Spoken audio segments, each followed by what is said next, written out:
दिल्ली में 3-4 लड़कों का एक ग्रुप है।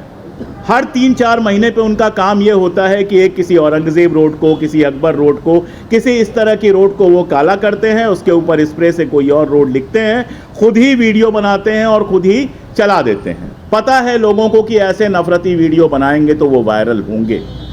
पता है लोगों को कि हम जितनी भी नफरत फैलाएंगे वही वायरल होगी। सोचना, समझना, गंभीरता से बातचीत करना, ये हम धीरे धीरे भूलते जा रहे हैं। ये उनकी ज़्यादा बड़ी सफलता है। और गुजरात दंगों के दौरान आप गुजराती अखबारों की रिपोर्टिंग पढ़ लीजिए और फिर उसके बाद मुझसे कहिए कि नहीं साहब 2014 के बाद इस्लामोफोबिया हुआ था, आप नहीं कह पाएंगे। अब लोग जानते हैं कि कैसे बहुत प्लान तरीके से इस्लामोफोबिया फैलाई जाती है। कोई अपराध हो जाए, अगर उसमें मुसलमान है तो नाम के साथ दिया जाता है, मुसलमान नहीं है तो बिना नाम के साथ दिया जाता है। कि आखिर इजराइल का गाना गाने में हिंदुस्तान की मीडिया को क्या मिल जाता है? क्या रिश्ता है हिंदुस्तान की मीडिया और इजराइल का? ट्रंप साहब कहते हैं कि एंटी सेमाइट अगर आपकी सोशल मीडिया पोस्ट होंगी तो आपको अमेरिका में नहीं आने दिया जाएगा। हमें नहीं आना है अमेरिका में, हम अपने मुल्क में बहुत खुश हैं। इस्लामोफोबिया ने एक और काम किया है कि हमारे आपके जैसे लोगों की सैनिटी को काफी हद तक नुकसान पहुंचाया है।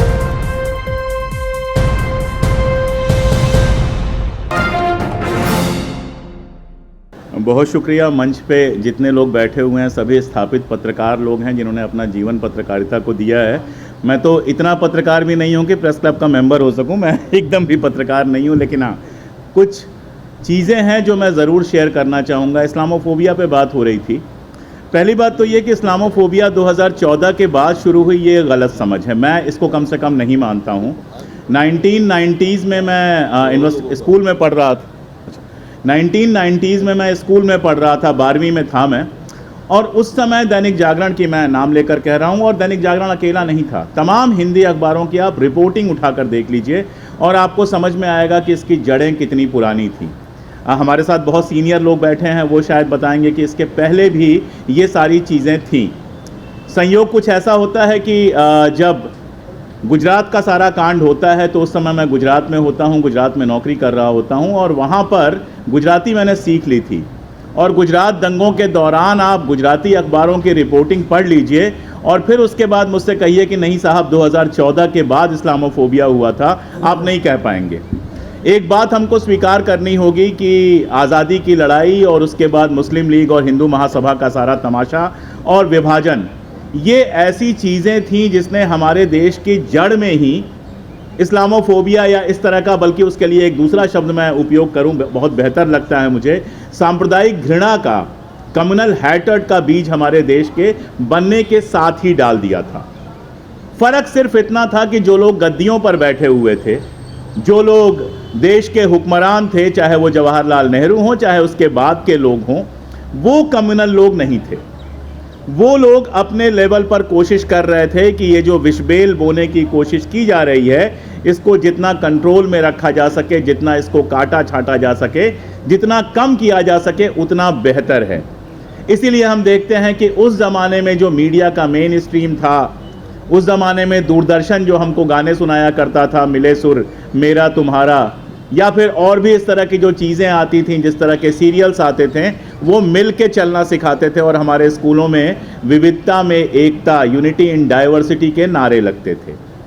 बस हुक्मरान बदले, कैसे बदले वो बताऊंगा, तो आप लोग जानते ही हैं, सारे पढ़े लिखे लोग हैं, 10 मिनट में उस पर क्या बात किया जाए। हुक्मरान बदले और जो लोग बहुत दिनों से चुप थे, जिन लोगों को मेन स्ट्रीम में आने का मौका नहीं मिल रहा था, वो उन लोगों की अचानक मेन स्ट्रीमिंग हो गई। ये ज़रूर हुआ कि सत्ता बदलने के बाद हेट की मेन स्ट्रीमिंग हो गई, जो हम खुद उसको बार बार मेन स्ट्रीम कहते हैं। भाई ने बिल्कुल सही कहा कि वो कोई मेन स्ट्रीम नहीं है, वो कारपोरेट मीडिया है। लेकिन हकीकत ये है कि जब मीडिया का जिक्र करना होता है, जब सबसे तेज़ खबर चाहिए होती है, तो हमारे हाथ में भी जो रिमोट होता है कई बार भाग के उनके पास ही जाता है। इस हद तक की मेन स्ट्रीमिंग तो हुई है, और ये मेन स्ट्रीमिंग 90 के दशक के बाद सिर्फ हिंदुस्तान में नहीं हुई है, पूरी दुनिया में हुई है।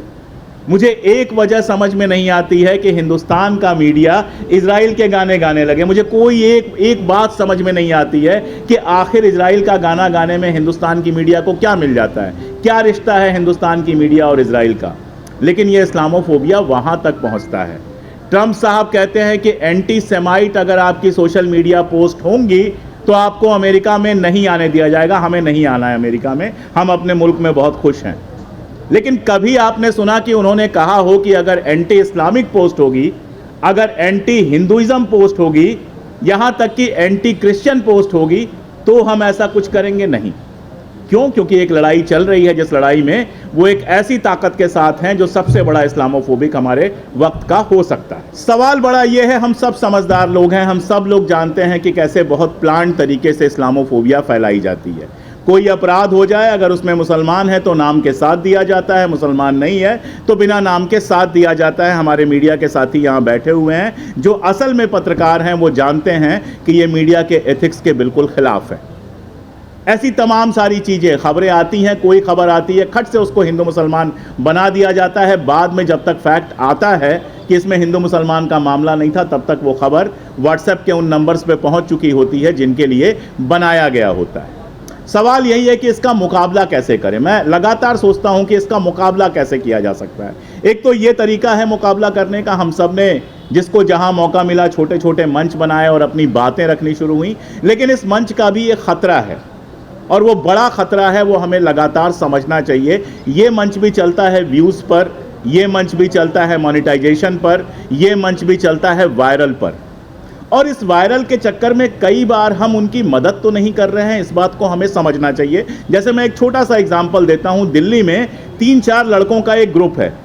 हर 3-4 महीने पे उनका काम ये होता है कि एक किसी औरंगजेब रोड को, किसी अकबर रोड को, किसी इस तरह की रोड को वो काला करते हैं, उसके ऊपर स्प्रे से कोई और रोड लिखते हैं, खुद ही वीडियो बनाते हैं और खुद ही चला देते हैं।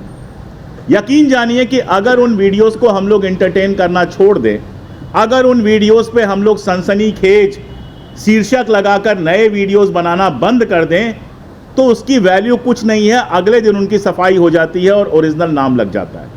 लेकिन जब हम ये करते हैं तो वो वायरल होते हैं, हीरो बनते हैं, अगली बार फिर जाके करते हैं। आप सोच के देखिए कि नोएडा में बैठ के एक बच्ची जो है या एक महिला जो है वो ऑर्डर करती हैं बिरयानी, उनका कहना है वेज बिरयानी ऑर्डर करती हैं। हालांकि जिस रेस्टोरेंट से वो ऑर्डर करती हैं उसमें वेज बिरयानी नाम की कोई चीज़ नहीं है, केवल बिरयानी राइस है। बिरयानी राइस, जो लोग नॉनवेज खाते हैं वो जानते हैं कि बिरयानी के अंदर से पीसेस निकाल दीजिए तो वो बिरयानी राइस हो जाता है, तो वो नॉन वेजिटेरियन ही होता है। वो करती हैं, वीडियो बनाती हैं, वीडियो वायरल होता है और उसके बाद इतना तमाशा होता है कि पूछिए मत। मिलना जुलना क्या है उससे? पता है लोगों को कि ऐसे नफरती वीडियो बनाएंगे तो वो वायरल होंगे। पता है लोगों को कि हम जितनी भी नफरत फैलाएंगे वही वायरल होगी। उसमें अगर कोई सेन वॉयस होगी, कोई गंभीरता से बात करती हुई बात होगी, तो उस पर लोगों का ध्यान नहीं जाएगा। फिर हम पागलों की तरह उन वीडियोस को व्हाट्सएप पे फैलाना शुरू कर देते हैं, अपने सोशल मीडिया पे पोस्ट करना शुरू कर देते हैं। हम लगातार ये सारा कुछ करते हैं। हेट को बढ़ाती है।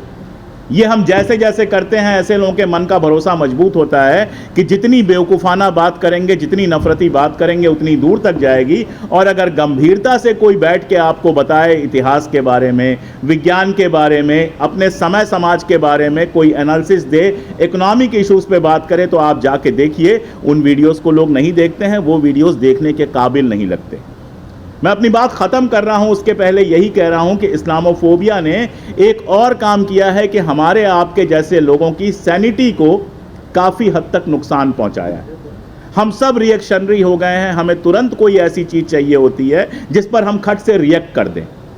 सोचना, समझना, गंभीरता से बातचीत करना, ये हम धीरे धीरे भूलते जा रहे हैं। ये उनकी ज़्यादा बड़ी सफलता है। वो एक्स लेके आते हैं, हम वाई लेके आते हैं, जेड बेचारा चुपचाप बैठा रह जाता है कि हमारी तरफ तो किसी का ध्यान नहीं है। मैं यहाँ आया तो मेरे दिमाग में था कि मुझे आपसे यही कहना है कि जेड की तरफ ध्यान दीजिए, जिसमें रोज़गार का सवाल है। मैं बहुत साफ कहता हूँ, सिलेंडर 50 रुपया बढ़ता है तो मुझे भी 50 रुपया एक्स्ट्रा देना पड़ता है, मुसलमान को भी देना पड़ता है, ईसाई को भी देना पड़ता है। ये वो समस्या है जो हम सबकी है, और ऐसी हज़ारों हज़ार समस्याएँ हमारे सामने हैं। तो इस्लामोफोबिया का मुकाबला करते हुए 2 काम हम कर सकते हैं। एक तो हम उसके हिस्सेदार ना बने, जहां पर इस तरह की खबरें आती हैं उनको बेपर्द करें, और दूसरा हम ये काम कर सकते हैं कि जनता के जो असली इश्यूज़ हैं लगातार हम उनको, हमारे पास जो भी मंच है, उठाते रहें। अगर कल को कुछ बड़ा होगा तो इन असली इश्यूज़ पे ही होगा। हिंदू मुसलमान पे क्या हो सकता है वो तो हम लगातार देख ही रहे हैं। बहुत शुक्रिया मौका देने के लिए।